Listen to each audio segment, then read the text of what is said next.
Bueno, buenas tardes compañeros, compañeras. En primer lugar, bienvenidos. Es un honor realmente recibir en el día de hoy a Julia Mengolini. Ella es periodista, es comunicadora, es abogada y principalmente una gran compañera militante feminista. Gracias, muchas gracias por venir el día de hoy. Gracias por estar. En el día de hoy vamos a presentar su libro, Las caras del monstruo. Para nosotros es muy importante desde el sindicato fomentar justamente este tipo de actividades para poder capacitarnos y nutrirnos como trabajadores y trabajadoras. En esta oportunidad vamos a compartir un interesante conversatorio entre Julia y nuestra secretaria general, Vanessa Siley, quienes abordarán distintos temas, ¿no es cierto?, como los discursos de odio, el patriarcado, el feminismo, las redes sociales y justamente los desafíos de la era digital. También creo que estamos en vísperas del 3J y en este sentido nos parece también sumamente importante pensar entre todos cómo es que surgen las violencias simbólicas y cómo son utilizadas estas violencias simbólicas para atacar a mujeres militantes feministas. Así que, sin más para agregar, les damos un fuerte aplauso y le damos la bienvenida. Gracias.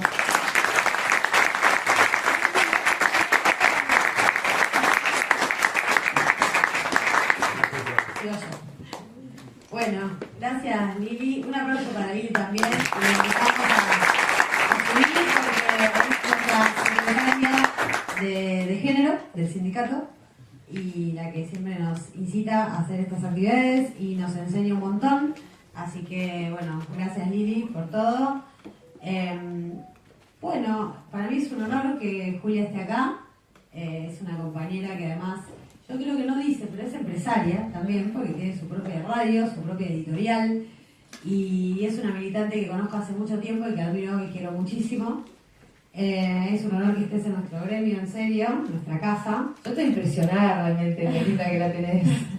La tenés muy linda, recién me lo mostraba Vane. Nosotras sí, nos conocemos desde que éramos chiquitas, militábamos juntas en la facultad y para mí también, Vane, lo sabes porque lo digo siempre que puedo y siempre que te veo me pongo muy orgullosa.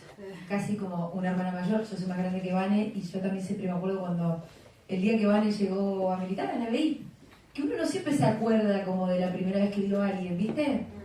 Hay gente que uno como que va incorporando de a poco y yo me acuerdo la primera vez que llegaste, porque bueno, primero porque siempre un militante nuevo es una buena noticia y había algo, ¿viste? Vane se ve que desde chiquita que ya tenía una cierta claridad.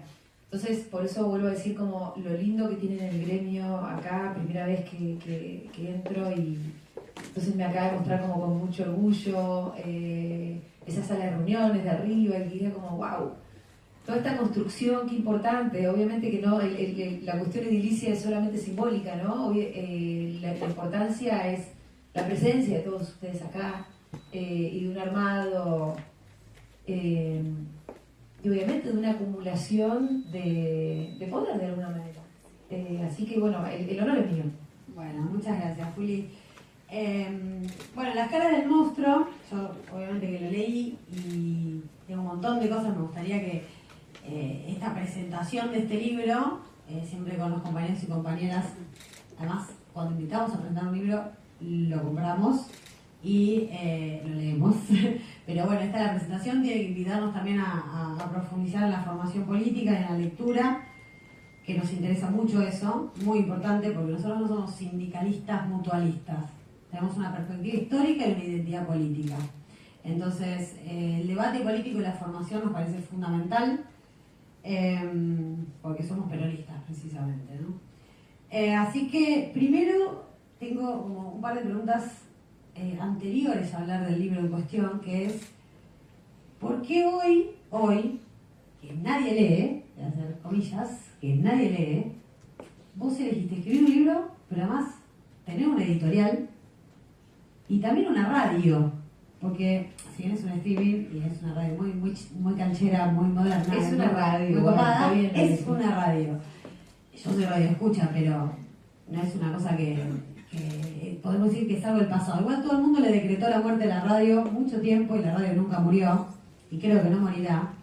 Pero esa es mi primera pregunta. ¿Por qué ese camino, no? Un libro, una radio, la editorial, funciona la editorial Futurock, o sea, hay un montón de obras. De hecho, acá ya vino Valeria Di Croce también. O sea, quiero saber que me intriga mucho eso. Bueno, vos hace un ratito dijiste, nosotros tenemos una identidad histórica, ¿fue que dijiste? ¿Cuál fue la...? Sí, una pertenencia histórica y una identidad política. Una pertenencia histórica, una identidad política. Me gusta eso, porque a mí me parece que uno de los males de la época tiene que ver, y es una búsqueda de la técnica de estos neofascistas que nos están gobernando en el mundo, que es la de sustraer a los sujetos de su historia. Es como una ahistorización esto que hacen, ¿no? Como en esta fragmentación de la información, en este frenesí, en esta generación permanente de caos y en esta confusión que es psicotizante, o sea, busca volvernos locos, pero porque es un objetivo volvernos locos sobre esa como permanente indignación, buscan volverte loco y sobre eso ellos construyen finalmente todo lo que van haciendo y van tratando de hacer.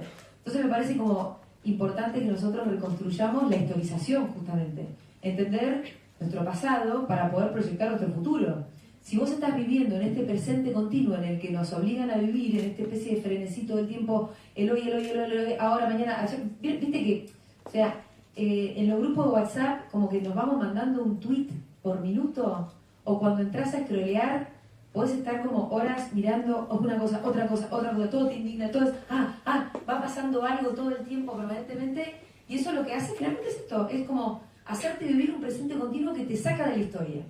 Entonces a mí me parece que escribir un libro es un poco un ejercicio de tratar de revertir eso y situarlo en un momento, hacer historia. Entonces, escribir un libro en general parece una cosa como contrahegemónica en ese sentido. Bueno, voy a escribir más de 120 caracteres, ahí ya tenés, es como, ya es una afirmación antiepocal. Y después, bueno, en el libro más en concreto, les cuento un poco cómo está armado, y también te cuento un poco más por qué me salió escribirlo, además de como esta definición un poco más en abstracto, que tiene que ver con, bueno, escribir un libro es volver a situarnos en la historia. Es un libro que consta de como 6 ensayos, de 6 temas bastante distintos, como bien nítidos los temas. Creo que tiene de alguna manera un tono de manifiesto, en el sentido en el que acá hay algo sobre lo que yo quiero dar testimonio y quiero decir lo que pienso de estas cosas y cómo pienso que deberíamos hacer respecto de algunos problemas. Entonces son 6 ensayos así con un formato de manifiesto, construido con mis propias memorias, con una cosa autobiográfica, son mucho con anécdotas personales, con posiciones, además como reviviendo un poco debates públicos que de alguna manera protagonicé, y entonces los vuelvo a construir y vuelvo a decir un poco, bueno, pero yo de esto realmente lo que pienso, estas son todas este es el desarrollo, acá están los argumentos, todos los que puedo encontrar.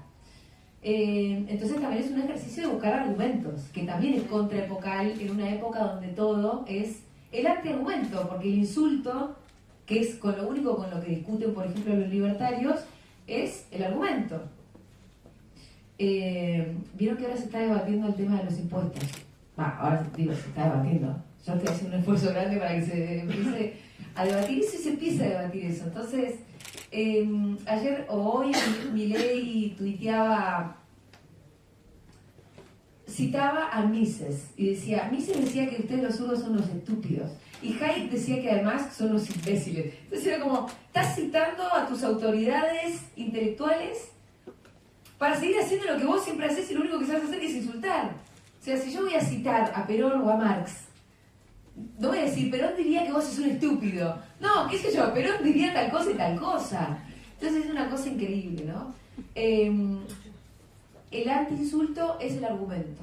El libro lo que busca es reconstruir una historia, buscar argumentos, dar un cierto testimonio sobre una cantidad también de cuestiones que nos fueron pasando, te diría que sobre todo en la última década.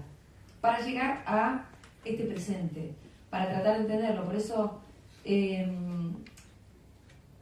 que también el libro un poco me sucedió, tampoco fue, Vane, que yo un día dije, listo, voy a escribir un libro. Era algo que incluso como nosotros teníamos una editorial y editábamos bastantes ensayos, sobre todo empezamos editando ensayos de gente que trabaja en Futurock. Y entonces a mí muchas veces me venían a preguntar, che, ¿y vos tu libro? Entonces yo tenía como una especie de mandato que no era incapaz de cumplir. Yo decía, ¿qué libro voy a escribir? Como yo no sentía que tenía un libro adentro. Y de repente me salió el libro de adentro. Y no casualmente el día que yo dije, me siento a escribir un libro, fue el 1 de marzo de 2023, el día del primer discurso ante las sesiones legislativas de Milei. O sea, la apertura de las... 24. ¿24? No, 1 de marzo. Ah, del 24. Sí, perdón, ¿qué dije? ¿23? No, 23 ganó las elecciones. El 1 de marzo del 2024, yo llegué a la radio, evidentemente cargada como con algo. Y exactamente a las 10 de la mañana dije, creo que tengo un libro para escribir. Y fue loco porque tenía que empezar a hacer mi programa de radio, que si hay alguien acá oyente de seguro empieza a las 10. Entonces mi cerebro estaba disociado, a mí la gente me hablaba y yo decía, sí, y mientras mis deditos escribían un índice. Decía, bueno, hay que escribir sobre la pandemia. Y yo tengo un ensayo para escribir sobre la pandemia, porque tengo un montón de cosas que pienso sobre eso. Nadie quiere hablar de la pandemia, mi viejo se murió en pandemia. Entonces, bueno, ahí incluso tenía un relato, ¿viste? Para empezar. Estábamos en un momento donde además entre muchos compañeros nos señalaban a las feministas como culpables de esto, que esta cosa terrible que nos acababa de pasar, que era que había ganado este payaso revoleando una motosierra y era nuestro nuevo presidente. Bueno, ustedes se pasaron 2 pueblos. Yo también sentía que tenía un montón de cosas para decir sobre eso y dije, bueno, acá hay un capítulo. Bueno, había ganado un presidente con las formas de los trolls. Se habían institucionalizado esto que antes eran como el odio organizado y sistemático en las redes sociales. Yo lo venía viendo y viviendo desde el año 2014 y yo venía viendo que ahí se estaba cocinando algo grueso, importante, y yo vi el triunfo de eso cuando ganó Milei, porque todos esos trolls Ahí. estaban contentos. Hasta ahí te paro porque tengo Dale. 3 preguntas. A ver. 3 preguntas. Que eran cositas del libro, pero no lo voy a hacer cositas del libro. La pandemia. Porque nosotros hablamos muchas veces con los compañeros acá en el sindicato, hablamos con compañeros de trabajadores de otros gremios. Una de las principales problemáticas del trabajo hoy es la salud mental, además de la plata y el tiempo. Nosotros vamos en ese orden: plata, tiempo y salud, salud mental y física. Pero muchas veces ubicamos sin tener respuesta simbólica tal vez o un razonamiento completo, si querés, a esto, pero ubicamos el comienzo de los problemas de la salud mental de nuestros laburantes y de toda la sociedad en la pandemia. Y la negación, porque la pasamos todos tan mal, tan triste, que nadie quiere acordarse de que una amanecía llorando y se acostaba llorando, digamos, era pandemia. Y de todo lo que nos pasó y las tragedias que no pudimos duelar también. Bueno, primero eso, pandemia, resentimiento, individualismo, decimos en el libro, esa parte oscura del ser humano, y qué pasa, qué nos pasa, a tu entender, y lo que dice Las caras del monstruo sobre eso. Esa es la primera pregunta. La segunda, la de nos pasamos 1000 pueblos. Yo hago un paralelismo. No sé si 1000, 2, 3. Bueno. O eso es lo que nos decía. Lo dicen, la acusación. Ante la acusación, tengo un hijo de 12 años, varón, que siempre este es un tema que digo lo que digo, ¿cómo lo digo? Lo voy a decir como realmente lo siento. Me complejiza mucho de los preconceptos feministas, o de los conceptos feministas, o de las posturas feministas, con las que él se crió. En su cosmovisión de la vida, ¿no? Con esta mamá, con ese papá, con el colegio al que va, ¿no? Con su cosmovisión de la vida. Pero vos decís algo muy importante, por eso a mí me resonó un montón. ¿Qué pasó con los pibes, los varones? ¿no? Y vos decís, los dejamos afuera.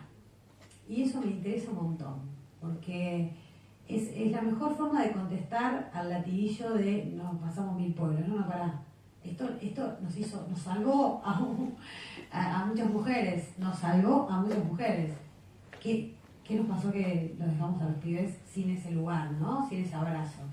Y la última, la de los trolls, porque en una parte decís, por escribís, al final yo también fui un troll. Eso me encantaba. Bueno, nada, esas tres preguntas de esos tres temas que vos tocaste. Bueno, te cuento algo. Yo el libro empecé a escribir como los capítulos. Hay algunos capítulos que quedaron afuera, ¿eh? Hay uno sobre Janina La Torre. Que dije no. O sea, escribí bastante sobre el tema. Después dije no se lo merece. Ahora hay intriga, ¿no? Pasa que todos los capítulos, obviamente que parten de algunas como vivencias personales para hablar de cuestiones de fondo.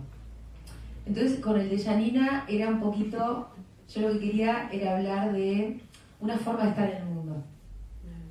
Que era, seamos buenos con los otros. Entonces terminé como poniéndome a mirarla más de cerca a ella y dije, esta mina lo que la mata la envidia. Entonces me puse a investigar sobre la envidia, pero la historia de los tiempos. Ahí como todas las culturas tienen talismanes en contra de la envidia. Entonces, bueno, empecé como a escarbar ahí y estaba bueno, pero después el capítulo era ridículo porque parecía Blancanieves, ¿entendés? Como yo era una princesa buena y ella era la mala, y dije, no encuentro el tono de este capítulo. Había algo también de encontrar los tonos. Y voy a empezar por el último, ya que hablamos de los tonos. Cuando a mí me costó, el último capítulo es el que se titula Game of Trolls, ¿no?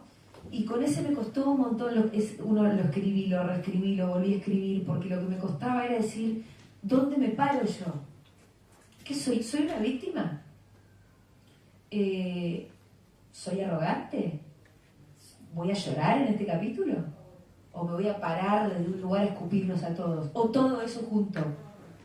Y entonces, ¿por qué? Porque todo eso es verdad.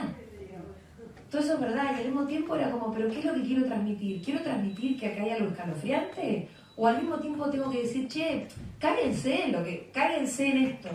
Porque no nos podemos amedrentar con esto tampoco. Y todo eso es cierto, es escalofriante, porque el daño que le hicieron a la forma del debate público es importante. Y al mismo tiempo, el daño que nos pueden hacer a nosotros moralmente, quebrarnos nuestra voluntad, es relativo, digo, eso lo decide cada uno, ¿no? Y entonces, en un momento escribo una de mis versiones y se la doy para que me hiciera una devolución a Ernesto Calvo, que es un politólogo, que es uno de los tipos que más investigó sobre trolls y redes sociales y la maquinaria esa, ¿no? Yo quería que me hiciera una devolución más bien técnica, como un peinado como técnico. Y su primera evolución, fuimos a tomar un café, fue mucho más demoledora porque el tipo me dice, está aburrido. Ay, boludo, digo, pará, no me esperaba eso. Ay, me volví a casa como diciendo, no, ¿para qué estoy escribiendo este libro? Me rompió el corazón el tipo, entonces... pero me ayudó muchísimo porque no solamente me dijo eso, sino que después me dijo, por ejemplo, me dice, tenés un montón de tweets citados de otros. Y no hay tweets tuyos. Y yo me quedo, bueno, pero ¿qué importa? Me dice, pero mis tweets, le digo, yo casi no tuiteo, no es relevante. Me dice, anda a mirar tus tweets. Bueno, fui a mirar mis tweets y dije, uy, era como, hola, cara de verga, sos feo.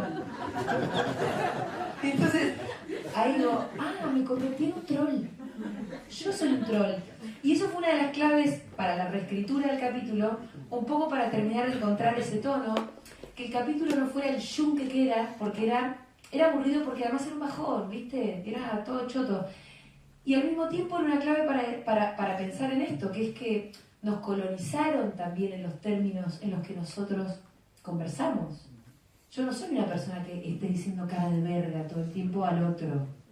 Entonces es como cuando yo me convertí en un troll, y es un poco para mirarnos y decir, che, nos convertimos en trolls, porque nos convirtieron en trolls. Porque ahora los términos del debate público están mucho más degradados. Es como si hubiésemos dejado de lado lo importante, como lo decíamos al principio, ¿viste? Los argumentos, la razón, el cuidado, el cariño, las buenas formas, qué sé yo. Todo es lo que está bien, sobre todo cuando uno se mira cara a cara, ¿viste? Te fijás, persuadís, entendés con quién estás hablando, no sé, cuidás un poquito su susceptibilidad, así como uno conversa cuando está en una asamblea, cuando está... Pero en las redes sociales se rompió todo. Y las redes sociales no es que queda aislado, esa forma queda ahí. No, terminó trasladándose, porque ahora, quiero decir, terminamos teniendo un presidente troll que prescinde de argumentos y que solo usa el insulto para construir su discurso. Bueno, ya no es un problema de las redes, entonces. Por eso es importante mirar lo que está pasando ahí. Por eso yo dejé de tuitear. Porque no quiero ser un troll. No es que estoy diciendo a todo el mundo que se salga de Twitter, no estoy diciendo, pero sí me di cuenta que yo no quería hacer eso. Y al mismo tiempo, finalmente todo el capítulo está lleno de tweets míos en formato troll, diciendo todo tipo de barbaridades, ¿no? Mientras reviso además ese formato que me parece horrible, asumiendo esa colonización como un problema. Bueno, otro tema que me habías preguntado era el de la pandemia. Como les conté hace un ratito, mi papá murió de COVID, murió en pandemia. Lo cual hay que asumir que era un buen insumo para un buen capítulo, ¿no? Es decir, qué sé yo, Mufasa, cambio, muere padre, pasa algo. Mufasa y Hamlet. Bueno, de hecho, creo que Mufasa se inspiraba en Hamlet. Y al mismo tiempo, como decía vos hace un ratito, hay algo que es muy evidente, que es que la pandemia modificó, por lo menos a Occidente, modificó muy fuerte la humanidad. En Argentina eso fue evidente y arrasador. La primera vez que alguien osó a escribir en una pancarta "Milei presidente" y la llevó a la plaza fue en pandemia. La segunda vez que alguien escribió en una pancarta "Milei presidente" fue en una marcha. La primera fue una marcha anti-cuarentena, la segunda fue una marcha anti-vacuna, Milei presidente. Entonces, quiero decir, las evidencias están más que claras sobre la mesa. Ahora, los por qué son un poquito más difíciles de entender y posiblemente sea demasiado pronto para verlo. Es un acontecimiento, tiene 5 años la pandemia. Y además nadie quiere pensar en la pandemia, con lo cual todavía es más difícil. Me pasó esto algo gracioso. Yo como que me puse a escribir un poco todo al mismo tiempo, ¿no? O sea, arrancaba con un capítulo, me obsesionaba unos cuantos días con un tema, escribía, me aburría, lo dejaba en un cajón, me iba a otro tema, investigaba, y así un poco con todos. Entonces cuando terminé con todos, los tuve que ordenar, a ver qué orden le doy a este libro. Y ahí dije, no voy a empezar por el de la pandemia, porque todo el mundo va a decir, uy, qué embole, porque nadie quiere hablar de la pandemia. Entonces ordenaba, y dejaba el de la pandemia. Y como que el de la pandemia volvía solo siempre al principio. Hasta que tuve que rendirme y decir, se arranca con el de la pandemia, nos guste o no. Hay una especie de grado cero en la pandemia. Hay algo que se rompió y que empezó en la pandemia. Una pancarta que dijo Milei presidente. Ahora, para no extenderme demasiado, porque bueno, en el capítulo, qué sé yo, hay muchas misceláneas, muchas cosas sobre las que pensar. Yo lo que creo más evidente y sobre todo, ¿por qué nos sirve pensar en la pandemia? Siempre nos sirve pensar en clave de futuro, porque solamente para hacer, quiero decir, para hacer historia, no sé, qué sé yo. Morimos de diagnóstico. Nos morimos de diagnóstico, ¿no? ¿Para qué? Para la próxima, no digo necesariamente para la próxima pandemia, Dios no quiera, sino también para pensar en algunas cuestiones del presente. De hecho, los estados que salieron como muy deslegitimados de la pandemia, los estados fueron el salvavidas del mundo. Porque sin la infraestructura del Estado, sin el financiamiento público, inventar una vacuna sería imposible. Pero porque Pfizer llega al final del proceso a comprar una vacuna, pero esa ciencia básica, o no sé cómo se llama, la primera, siempre surge de financiamientos públicos.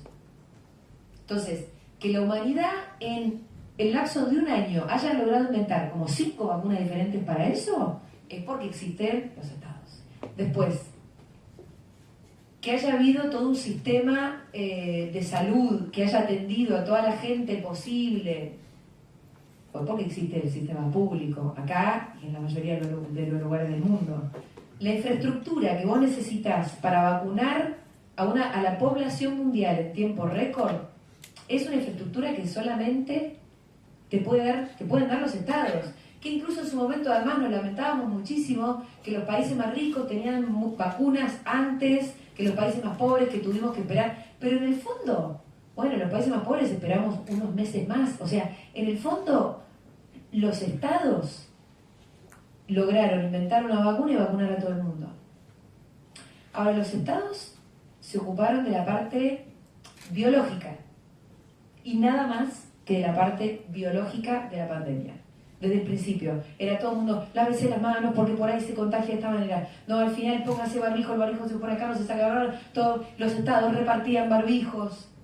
Después, la atención de la enfermedad, cuando alguien se enfermaba, el oxígeno, esto, lo otro.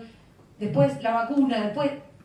Toda esa es la parte del virus, la parte biológica. Ahí es lo que los estados también tuvieron que hacer para evitar la propagación de ese virus, que fue decirle a la gente, todo el mundo se queda en la casa. Y los estados no se pusieron a pensar en lo que iba a implicar en términos emocionales y psíquicos eso. Entonces, mucho barbijo, que está todo bien, Yo no soy de las que se queja de las medidas de cuidado en absoluto. De hecho, mi papá se murió porque el boludo fue un cumpleaños. Porque en un momento se relajaron muchísimo esas medidas. Bueno, ahora ya sí pueden ir al cumpleaños. Mi papá fue un cumpleaños, se contagió, se murió. Bueno, entonces yo no soy de las que se queja de la cuarentena larga ni ninguna de esas cosas. Ahora, los estados tuvieron que tomar una medida muy antipática, que fue la de que todo el mundo se quede en la casa, pero nadie se dio la tarea de pensar desde los estados en lo que iba a implicar en términos emocionales y psíquicos eso, que era muy drástico. O sea, quiero decir, la pandemia fue un hecho no solamente biológico, fue sobre todo un hecho social y tuvo implicancias políticas. Entonces, lo que tenemos que empezar a entender también y atender desde los estados o desde lo público o desde quienes nos ocupamos de alguna manera de lo común, es en la cuestión de la salud mental. Y que también somos las personas, a las personas nos pasan cosas en la psiquis. No solamente nos enfermamos de gripe o de algo en el cuerpo. Entonces a mí me parece que la pandemia nos tiene que enseñar que, a pesar de que los estados nos salvaron un poco, bueno, pasó algo más. Y eso va a haber que atenderlo. O sea, los estados van a tener que atender la psiquis de la gente. De hecho, recién hablábamos, ¿no? Fuera del aire, te iba a decir, fuera de la charla.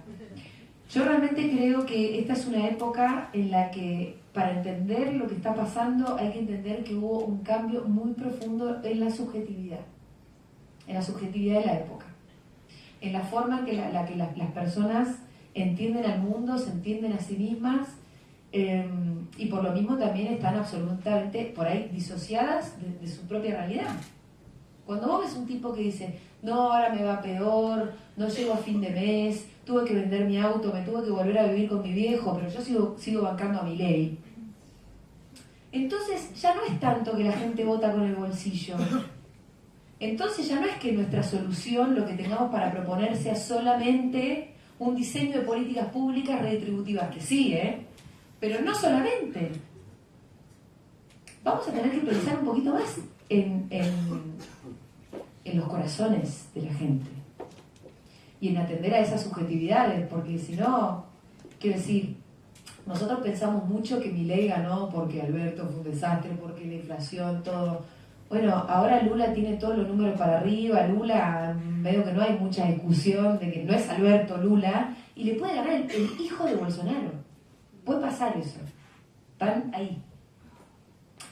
En casi todo el mundo acechan estas ultraderechas que se parecen muchísimo entre sí en economías que no se parecen nada entre sí, en países que no tienen problemas de inflación. Entonces, ¿por qué en muchos países está eso en común y nosotros seguimos explicando la victoria de Milei por la inflación de Alberto? ¿Quién te dice que Milei hubiese ganado lo mismo? Pero porque había algo más. Yo con esto no quiero culpar a nadie, ¿eh? No voy a criticar a Alberto porque... No, porque ya está. Está regalado. Está regalado, no. No, lo que quiero decir que también en el mundo, introdujo este paréntesis, hay una Sheinbaum, hay un Petro, bueno, para hablar de América Latina, ¿no? Hay un Lula, o sea, como decíamos hoy, está en disputa. O sea, estamos disputando, como siempre, ¿no? La historia. Obviamente que en términos hegemónicos priman ellos. Hoy priman ellos, porque es una cuestión de peso geopolítico, Estados Unidos, Israel, etcétera, etcétera. Priman ellos. Ahora, la disputa existe también, ¿no? No, pero sin ninguna duda, porque aparte, Vane, si no pensáramos que está en disputa, no estaríamos acá. Vos y yo presentando este libro, ni ustedes hubiesen venido a esta charla hoy, ni formaríamos parte de un sindicato. O sea, estaríamos como camino al matadero, calladito la boca, mirando para abajo. Entendemos que está en disputa y la seguiremos dando, pero porque siempre vamos a estar, siempre va a haber una disputa. No puede, lo político nunca se cierra, porque lo humano nunca se cierra, porque por suerte seguimos siendo humanos. Es decir, por suerte seguimos, y toda la complejidad que eso implica, ¿no? Que ellos están tratando de cerrarlo, obvio, y que además lograron meterse en un lugarcito muy íntimo y particular, que es nuestro interior. Entonces, pero volviendo a lo que decíamos de la pandemia, si ellos con estas formas psicotizantes, con el teléfono, con las redes sociales, con todo este enorme dispositivo y esta técnica, entraron en nuestra subjetividad, entonces nosotros tenemos que saber que lo que está en disputa también es eso. No es solamente discutir programas políticos. A mí me parece que la discusión ya no es ideológica, como en el siglo XX, bueno, esto o esto. Las tensiones además ya no son solamente de intereses. Bueno, yo tengo mis intereses, hay otros sectores de la sociedad que tienen sus intereses. A mí me parece que la disputa es muy profunda, de verdad es muy profunda, pero la tenemos que entender. Y en la pandemia, vaya si no tomaron ventaja en esa disputa. Ya lo venían intentando desde antes, ¿viste? Pero en la pandemia, como que tomaron una ventaja importante, porque además, cuando es la disputa por el corazoncito y por nuestras emociones, por nuestras pasiones, por nuestro deseo, por lo que nos hace felices, bueno, ahí ganó mucho resentimiento. Y esto nos lleva a la pregunta del feminismo también, ¿no? Hay una serie de cosas que se dieron. Yo creo que la pandemia aisló mucho a los individuos, que el individuo aislado y encerrado no está en su naturaleza humana, quiero decir. Nosotros somos mejores en comunidad, nos fuimos mejorando en comunidad. De hecho, esto es casi antropológico.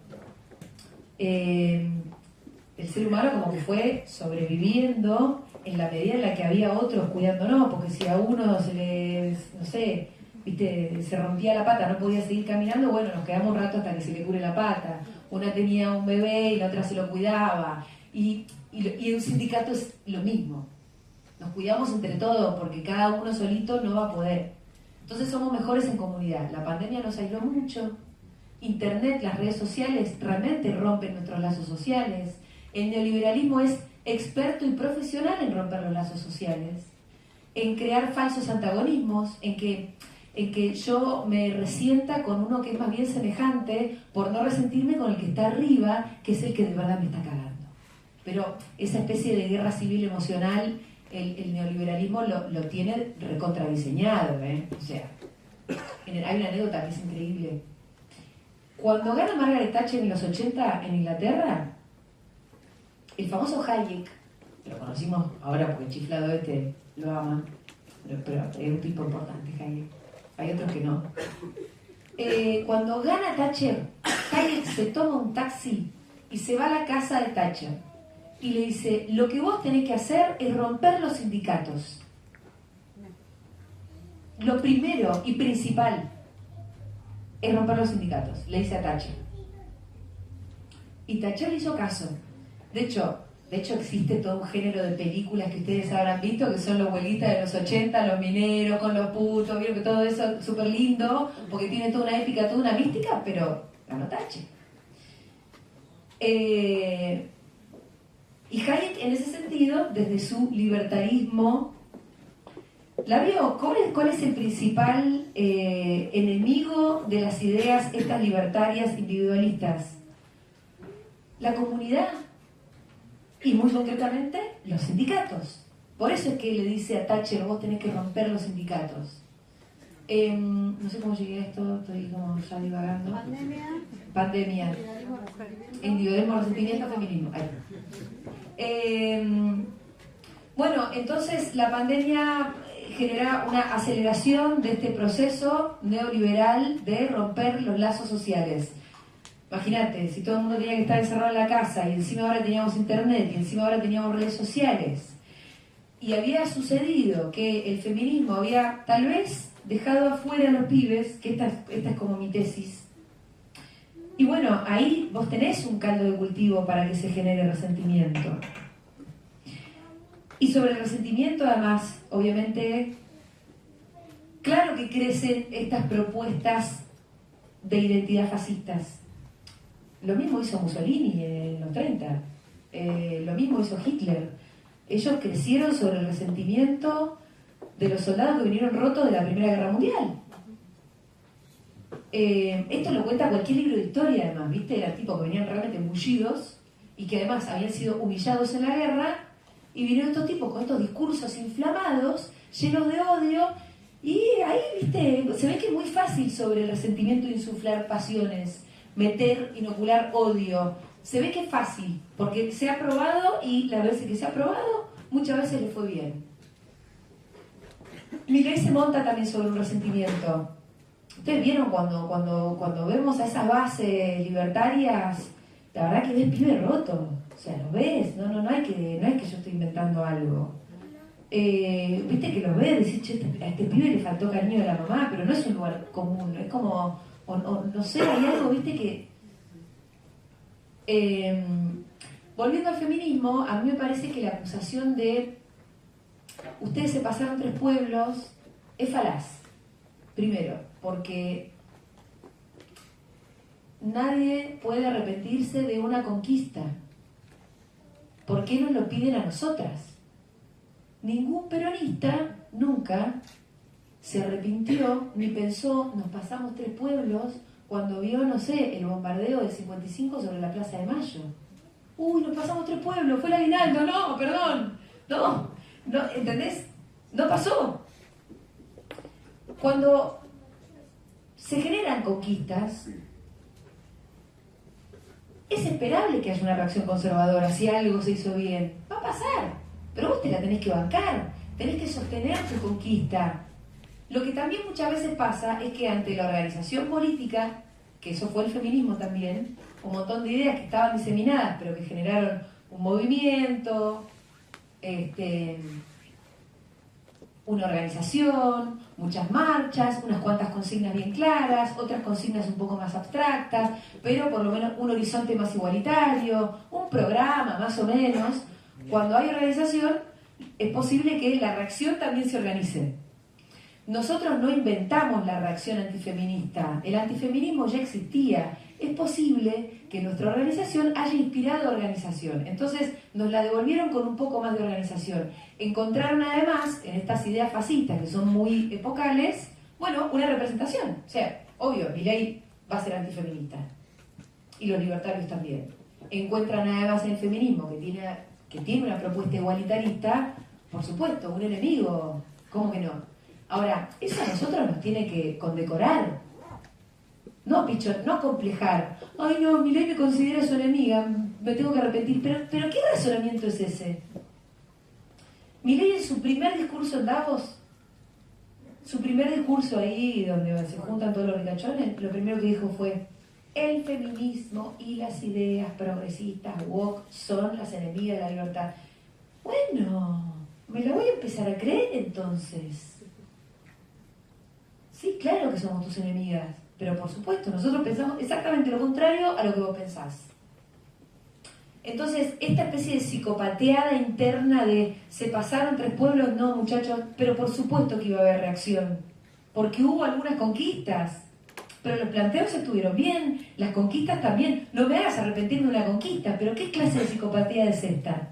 Ahora, si vos me decís, che, ¿alguna autocrítica? Yo tengo una. Que creo que en nuestro movimiento, en nuestra revolución, en nuestras marchas, en nuestros encuentros, en todo eso que nos generó una identidad política, una mística, que nos contuvo políticamente, un lugar de contención, no entraron los varones. Y los dejamos afuera. Y eso se evidenció en cómo votamos. Si vos mirás, nunca en la historia de la humanidad había habido semejante brecha en el voto, pero muy impactante. O sea, por lo general, estadísticamente, mujeres y varones votamos más o menos igual. Quiero decir, si alguien saca un 70%, saca un 70% entre varones y entre mujeres. Acá pasó algo impresionante en la última elección. De hecho, si vos sacabas a la franja de varones jóvenes de la votación, ganaba Massa. Sí, lo que el resto de la sociedad había querido era que ganara Massa. Fue tan contundente que en realidad la victoria se la dan los varones jóvenes. Entonces, ¿qué pasó? ¿Se recontra resintieron? ¿O fue que nosotras las mujeres votamos mejor que ellos?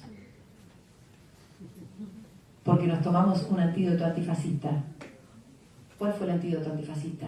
¿Cuál fue el proceso politizador que nos hizo por lo menos votar un poquito mejor en la última elección? El feminismo.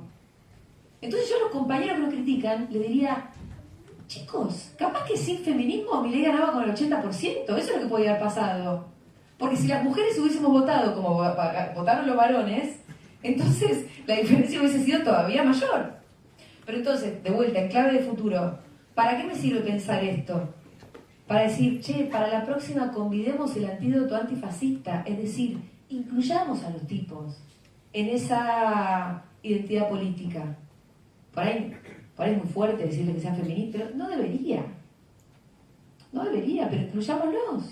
Que sean parte. Porque además también, y hay algo que por ahí también un poco es un error en cierta comunicación del feminismo, pensando en tu nene, es en hacerle sentir que el problema es él o los varones. El problema es el patriarcado, no los varones.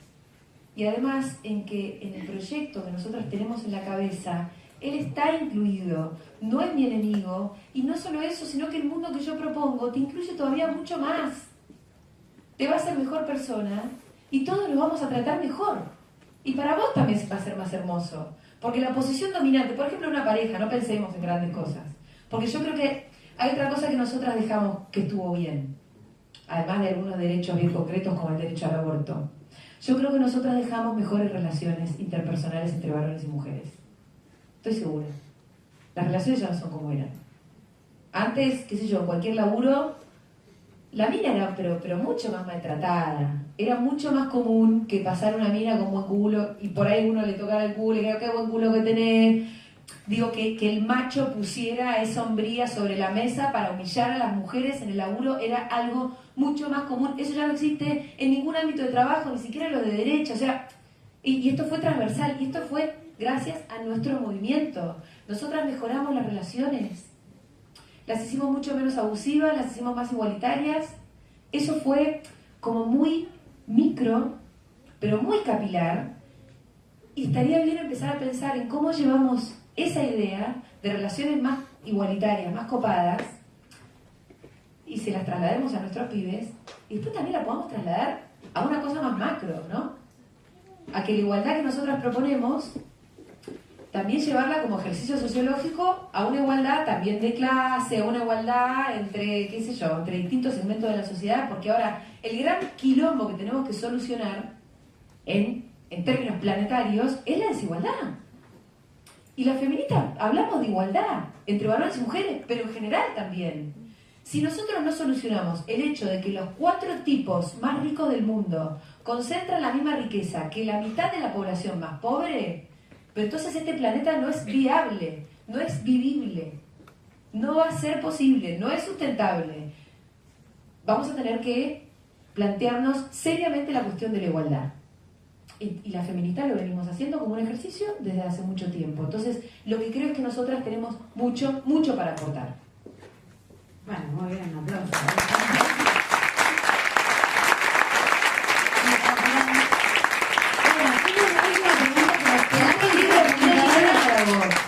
¿Te gustó el libro? A mí me encantó el libro. Bueno. No, a mí me encantó, lo subrayé, lo leí y lo recontra recomiendo. Pero te divertiste. ¿Por qué se llaman las caras del mundo? Sí, lloré, me divertí. ¿Lloraste y te divertiste? Eso es lo más importante. Me hiciste llorar con el libro. ¿En qué parte lloraste? ¿Cuando te menciono vos? No, Estás boludo. mencionada, Vanessa, sí le vi, ¿eh? No digas nada, no digas.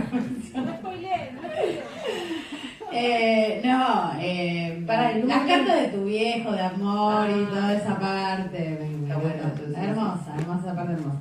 ¿Por qué se llaman las caras del monstruo?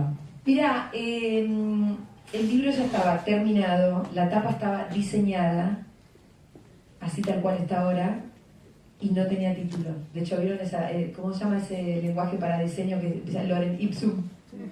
Se titulaba Lorem Ipsum.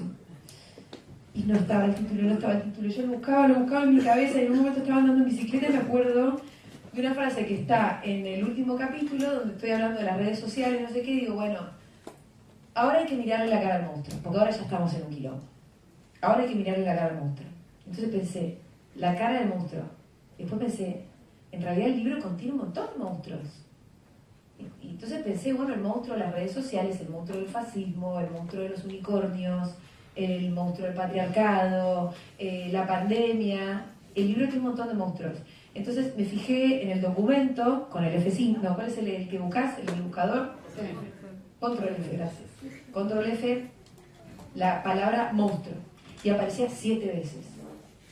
Ah, ¿viste? Dije, la cara del monstruo, qué buen título, parece un cuento de Stephen King. Y después estaba que en el diseño estaba como mi propia cara repetida.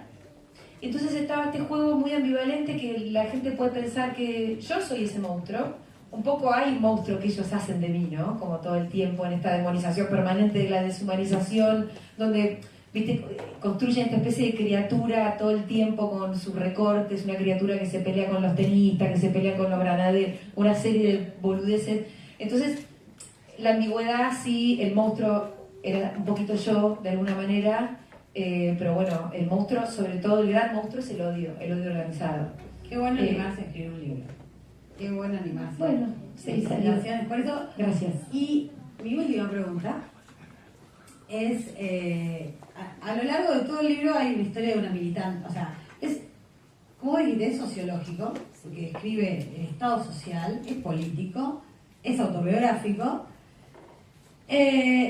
y aparece la militancia todo el tiempo, ¿no? ¿Cuándo empezaste a militar? Es una última pregunta, pero también tiene que ver con todo, ¿no? Porque después, al último decís, aunque no milite ya más en ninguna organización, no dejo de ser una militante, pero sí me interesa porque veo a mis compañeros y a mis compañeras y generacionalmente somos una generación que empezó a militar más o menos en la misma época. Sea que teníamos historias familiares o no de militancias preexistentes. Generacionalmente empezamos a militar en la misma época. Para mí, los 12 mejores años de la democracia argentina y en la continuidad del legado Suerte que histórico. tuvimos. Afortunados, muy afortunados. Demasiado felices, no nos habíamos dado cuenta. Yo creo que sí, igual, ¿eh? Sí, pero ahora nos damos cuenta más. Bueno, sí. Nunca hubiésemos avisorado semejante futuro, ¿no? Sí, hubiéramos cometido también inmensos errores, aunque éramos muy jóvenes, pero Sí. bueno, igual. Nada, tu vinculación, la época, Néstor, Cristina, la militancia. Bueno, sí, es un libro para mí re militante y si vos me preguntás para qué lo escribí un poco, es como una declaración de amor a la militancia el libro, ¿viste? La militancia entendida como, no solamente como la participación activa en la transformación de tu mundo, también como la de hacerte responsable. Es hacerte responsable, sentirte responsable y hacerte responsable. Y también es una reivindicación de la militancia, no solamente desde un punto de vista como moral, porque corresponde, porque es más divertido. Porque además, bueno, me imagino que todo nuestro auditorio acá lo es. ¿No les quitó la melancolía empezar a militar? La melancolía entendida como una especie de neurosis donde decís, ay, ¿qué voy a hacer de mi vida? ¿Cuál será mi realización personal? ¿Para qué estoy? ¿Para qué vivimos? ¿Viste? Como es la neurosis típica. Cuando vos empezás a militar, se va. Ya está, ya sabes por qué. Ya sabes por qué y para qué. Y después vas ir viendo qué te toca, cuál es tu mejor versión. Pero ya está, ya sabes para qué y por qué. Ya no te enroscás con vos mismo. No te enroscás con vos mismo. Entonces yo la recomiendo, casi como me parece que en vez del clona, mejor militar, ¿viste? Y después, sobre nuestros años kirchneristas, también es una gran reivindicación, me parece que está ahí bastante permanente. Hay un capítulo que se llama Amor y Militancia, que hay un poco lo que yo traté de hacer. Bueno, mira, cuando empecé a escribir, pensé que iba a haber un capítulo sobre la militancia y después pensé que iba a haber un capítulo sobre el amor. Y me di cuenta que eran un solo capítulo.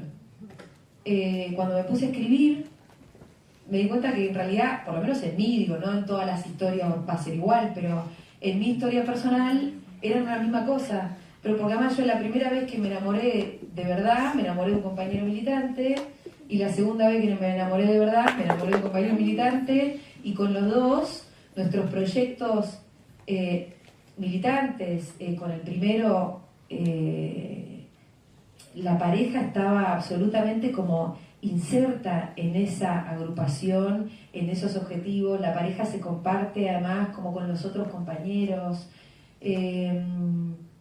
y después, bueno, con Fede armamos Futurock. Entonces, después en el medio tuve otros accidentes, pero no tuvieron mucho sentido, la verdad. Que también no se puede enamorar. El amor después del amor.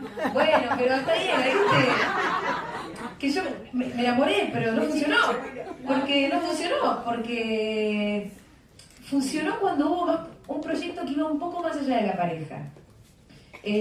No porque siempre tenga que ser así, ¿viste? No lo estoy diciendo, pero por lo menos en mi caso, esa historia terminaba siendo una trenza, ¿no? Una trenza en la que entraba la militancia juvenil en la facultad, con mi primer novio, después la continuidad de esa militancia juvenil, en mi caso, fue Futurock, que se parece un montón a NBI, que es donde nosotras nos conocimos, como en muchas de sus características más esenciales, y también lo construí con un compañero, entonces un poco quedaba como una trenza con esos elementos. Pero además yo creo que busco dar cuenta, sobre todo de eso, de que para mí hay una definición de la felicidad que es estar hablando de política con compañeros, aún en los contextos más tristes, ¿no? Mira cómo ahí asienten todos. ¿O cuándo sos más feliz vos? Hablando de política con compañeros. Yo creo que algo que nos pasa mucho en el sindicato, o sea, no sos delegado sindical, no sos militante sindical, si no te hace feliz haber ayudado a alguien. Porque si no se vive todo el tiempo el hacer carne, el problema del laburante, el problema del otro, sea el problema que sea, porque los problemas no se eligen. Y el militante sindical recibe problemas, cualquiera. Es más, recibe y tiene que tratar de solucionar ese problema. Es una paradoja hermosa, porque mirá qué loco que cargarte de los problemas de otro es lo que te hace feliz. No, resolverlos.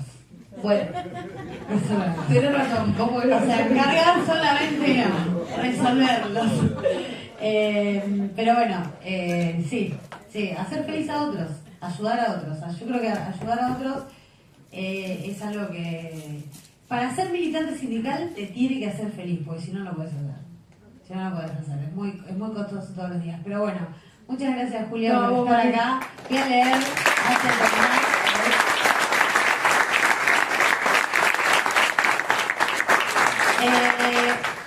Una última frase, porque justamente de este capítulo, sobre las derrotas y las victorias políticas y las derrotas y las victorias en la vida, ella las cruza todo el tiempo en Amor y Militancia, y a mí me parece que eso es muy importante porque nosotros acá siempre decimos en Citraju que lo importante de fracasar es no abandonar. Que solamente aprendes de un fracaso si te levantaste de nuevo y seguís adelante. Si fracasaste y tiraste la toalla, lo vas a hacer para toda la vida. Ahora, si fracasaste, te quedaste, la bancaste, te levantaste, recién ahí estás preparado para ganar. Y quiero leer esta parte que me encantó. Dice: el desamor no es un dolor inadecuado o injusto. Es un dolor constructivo porque te confronta con tu más absoluta vulnerabilidad y entonces te humaniza, como también lo hacen las derrotas políticas. Me viene este recuerdo. Estoy escondida hecha una bolita a las 4 de la mañana en algún rincón de la facultad, con las manos en la cara para esconder el llanto, con el cuerpo adolorido de tanto caminar, sin voz de tanto chamullar, con una decepción inesperada en el pecho. El resultado era incomprensible. Habíamos salido terceros. ¿Te acordás de eso? Sí. ¿Qué pasó? Se me acerca un compañero. ¿Qué pasa? Che, así es la política, Mengo. Y cerrás diciendo esto: tanto al despecho como a la derrota sobrevivís. ¿Quién te dice? Capaz hayas aprendido algo y todo. Gracias, Mengo.